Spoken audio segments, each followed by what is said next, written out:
Wisdom Thursday. Yeah. What's up, fam? Welcome to a belated Wisdom Wednesday, Wisdom Thursday, but you know what? It's okay. We're all about not judging ourselves and showing up when we can, so that's what today is about.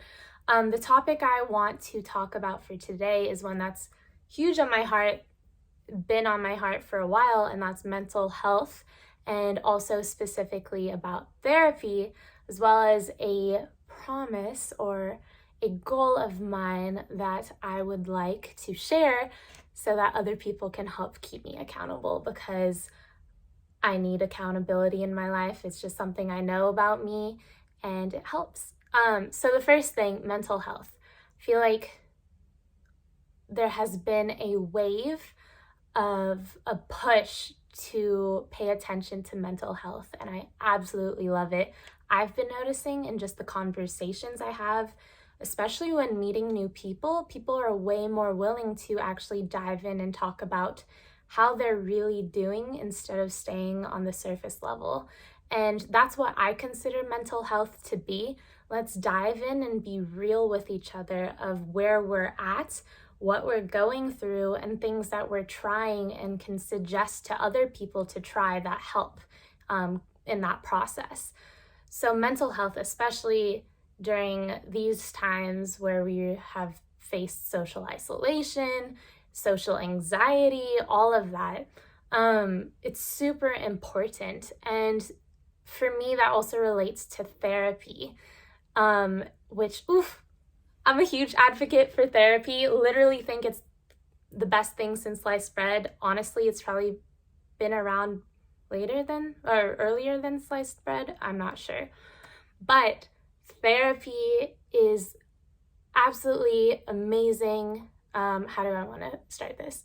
Okay, basically, I also, while there is an uprise of promoting mental health, I think there is still a stigma around therapy, around if someone is going to therapy, they are considered weak, something is wrong with them, all of that. It's getting better for sure, but I think there is still something there, or even more so, I would say it's like, oh, someone else is going to therapy, that's great, but I don't need therapy. Nothing's really wrong with me. I'm fine. I feel like that is even more common. But I just wanted to share a little bit about my own experience, and then also some things I've learned in therapy and from therapy and just the therapy industry, if that makes any sense. Basically, my first exposure to therapy was when I was in college.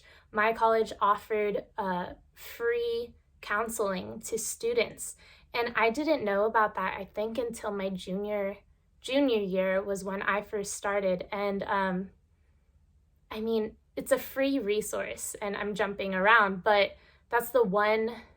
I have so many pros. The one con to therapy, and I'll start with that, is it's expensive, and a lot of people don't have the resources from it. So a huge reason why I wanted to share this is if you are in college or in school, really look out to see if there are resources that provide counseling, because you're literally just going to someone and talking about yourself, and they listen and then give you advice or tips on how to better the situation that is maybe making you feel like you're being tied down or in a state of mind that you don't want. That's all that therapy is. Like, you come to it, and what you bring is what you get, in my opinion.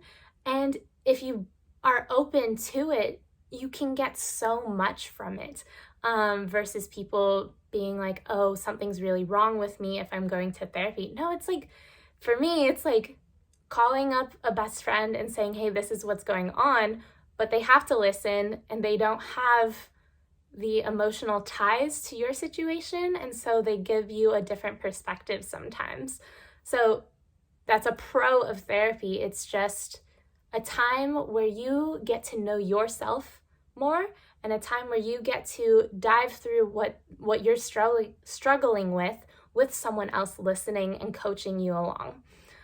Huge advocate for therapy. I think it also just gives you personally, it gives you the tools to help you get out of situations that you feel like you could get stuck in. For me, I was going for a lot of different things, but one main thing was anxiety and stress, especially related to school, of wanting to achieve, but feeling like I couldn't because I was just an anxious mess the whole time.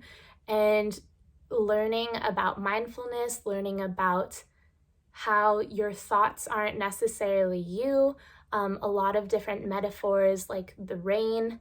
I forget what it stands for, so ignore that one, but if you know it, that one's useful. But also seeing a thought like it's floating down a river on a leaf, and instead of being that thought, just letting it pass by.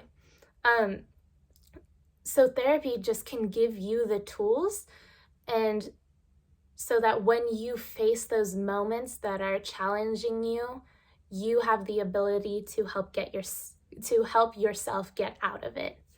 So therapy is such a useful thing. It's unfortunate that the way our healthcare system works, at least in America, it's not as accessible as it should be.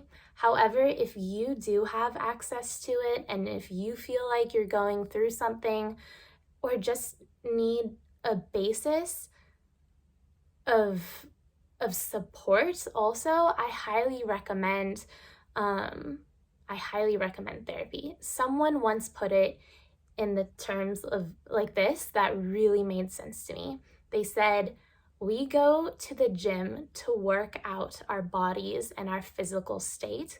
Why don't we go somewhere to work out our hearts and our mind? And that hit me because it's so true. We focus on the exterior a lot, but more things go on within us. And so going someplace where we can build those emotional muscles or recognize certain patterns that we want to get out of, it's so valuable. So if you are someone that feels that stigma around therapy, around asking for help, if therapy is something that you are interested in, but you don't even know where to start, feel free to reach out to me. Reach out to your healthcare insurance if you have that. Reach out to your college resources or school resources for counseling and all of that. Therapy is amazing. Do it if you can. If you're gonna work out your body, you might as well work out your heart and mind too, because all of that together is beautiful, and I could argue is even more important than the physical.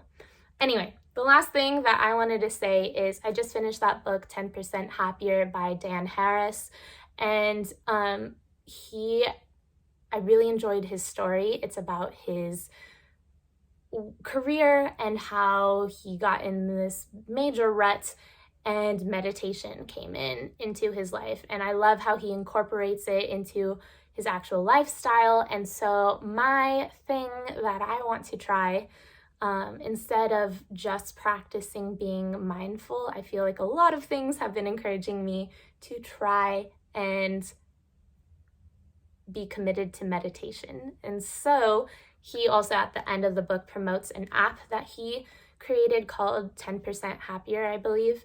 And what I love is he gives little guidelines, and he says, just start for 5 minutes a day. And so that's the thing that I want to share on here.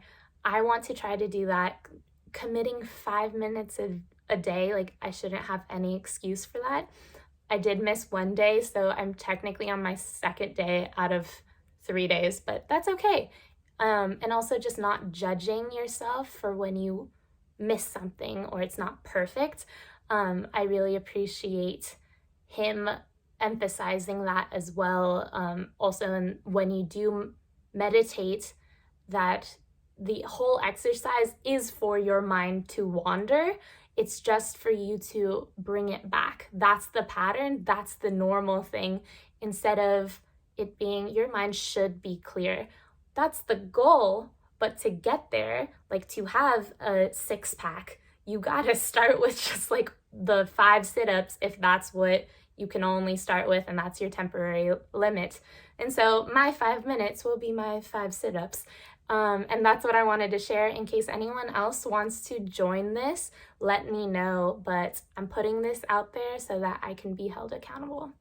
Anyway, those are my topics: mental health, therapy, and meditation for this week.